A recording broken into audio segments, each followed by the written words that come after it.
Hi friends, it's Lauren Taylor. Thanks for joining me in my craft room. I'm grateful to have you here. It's a day later than the 25th of the month, but we're going to pretend it's the 25th of the month and we're doing a Christmas video today. I'm going to be using some products from Mama Elephant and PopsicleSticks. This is the Hey Neighbor stamp set. It's a little bit older. There is also a coordinating die. But I bought this set quite a while ago. I saw PopsicleSticks Davina. She created a really cool card using her own stamps. Magical School, if you kind of catch my fandom drift. And she used this giant house stamp. They also work like perfectly with her mini slimline dies, which I'm going to use today. So I bought it because I was totally inspired by her and I wanted to make something similar. But of course, it is sat there waiting for me to use. So we're going to use it today. Just this stamp set on its own. Since it had some cute Christmas details, I thought that would be fun to include for this month's Christmas video. I've stamped my images with my Sassy Club Onyx Black ink, which is my go-to ink for alcohol marker coloring. And today I'm using Olo markers to do coloring. So for my critters and even my house, I am only doing 2 shades per color, if that makes sense. So like for my bear, I'm using dark oranges to make a brown bear. I'm using red grays for my rabbit, oranges for my fox, and warm grays for my penguin. I don't know how the 4 of these all got together to live in the same house or apartment building, but that's okay. They're really cute, and I thought coloring them today with just 2 colors, because they're so tiny, was enough to get some shading and detail without, doing like too much coloring. Sometimes I just like things quick and simple, and these little images are definitely perfect for quick and simple coloring. As always, I do my best to make sure I have my caps showing in the upper left-hand corner on that piece of mint tape, so you can go back and write down the marker colors that you see in case you're inspired by what I'm doing today. Otherwise, color how you like to color, whether with whatever coloring medium you have, but just showing you my process of how I color. Like I usually say, I don't consider myself a colorist, but I really like how my coloring has come along over the last few years. So I like to share it now, where before I wasn't really, didn't think my coloring was worthy of being put in my videos. So I'm happy that a lot of people have told me to please include my coloring. So thank you for the encouragement. And I hope that my coloring today just brings you some inspiration on how you can color your cute little critters as well. So while I'm finishing up these 4 larger critters, I want to talk a little bit about my card. So I'm going to be using this house on my mini slimline stitch layer dies from PopsicleSticks. I'm keeping things very simple. I don't have a ton of layers. I don't have any embellishments on this card. It's a real quick and simple card. Well, quick in that it's quick to put together, not quick in all the coloring. The coloring did take some time. This was a really long video. Oh, and side note right here, my red marker totally leaked on me. But don't worry, I'm not going to throw in the towel. It didn't really leak into the green. It more leaked outside the lines of the bow. So I'm just going to use a white gel pen later and clean that up once the alcohol has dried. So anyway, I am going to be using this house. It fits perfectly on the smallest, well, all 3, but the smallest of the mini slimline stitch layers. Like it literally fits perfectly in that frame. So I'm going to use that one and the large one when we get to layering our card together. But while I finish coloring, let's just do a little catch up. I don't do my color and chat videos anymore since I've started including my coloring in my main videos. But I can't believe that we're approaching the end of June, that Christmas is like 6 months away. It's blowing my mind. I do have some news. I have sadly stepped down from a few design teams just because I was doing too much. And I also do a lot outside of crafting. I work full time. I'm married. I'm a mom. I'm a Girl Scout volunteer. I'm taking my kid to hockey.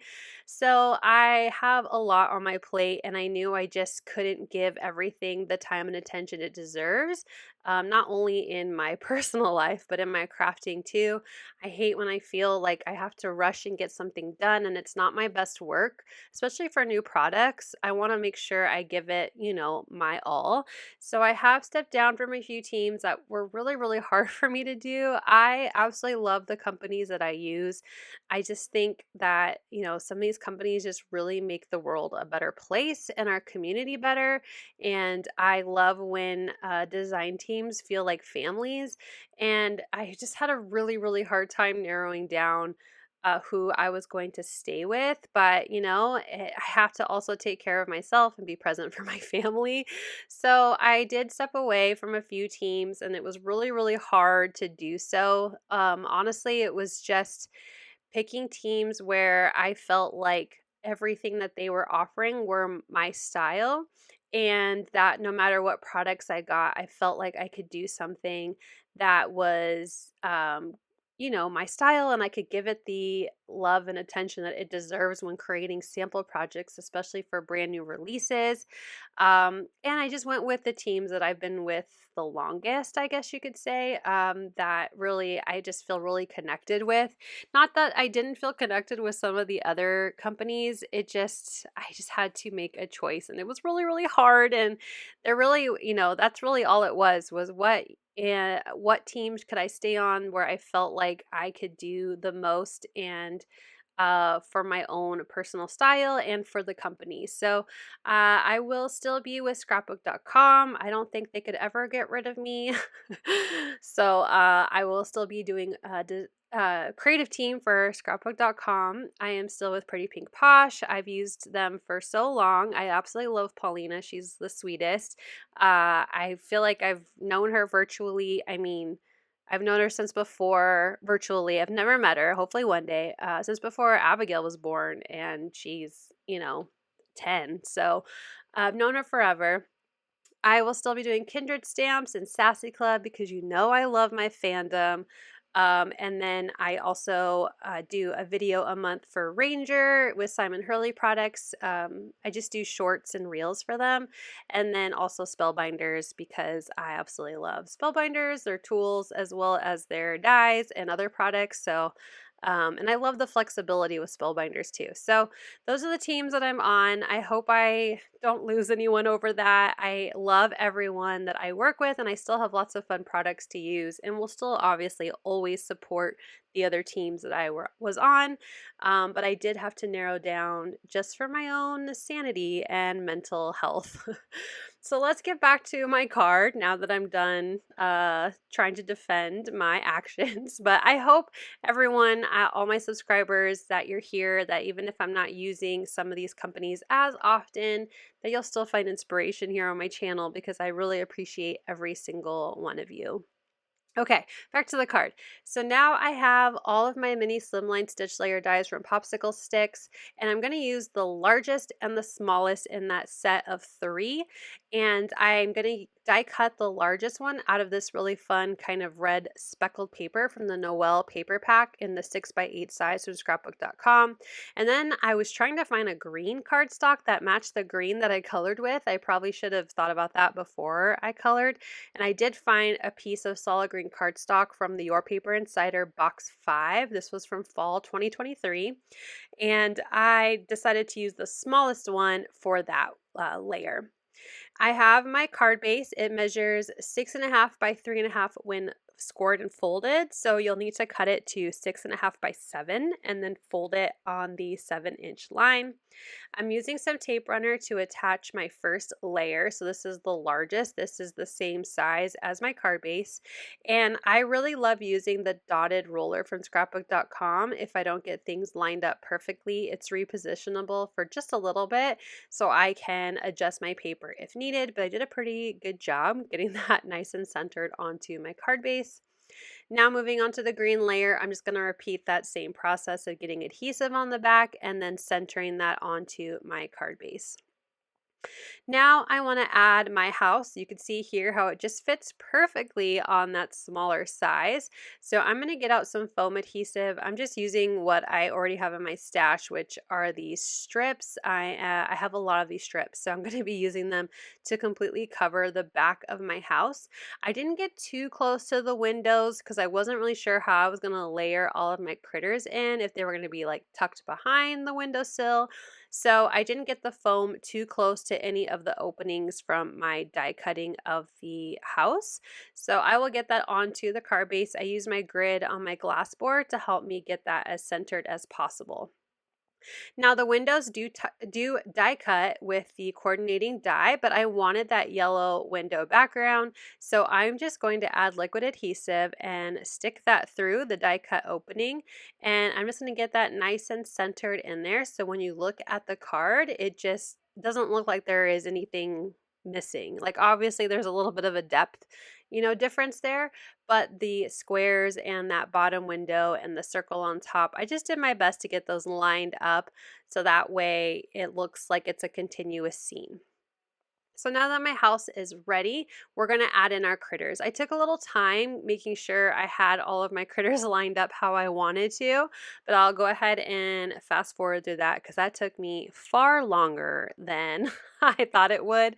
But I just went around and I knew that I wanted the fox and the rabbit to kind of look like they're working together to get a wreath put up on the house. So I needed them to be in, kitty corner windows across from each other. And then I put the bear, since he's leaning to the left, on the upper left hand window, and the penguin looks like it's kind of leaning to the right.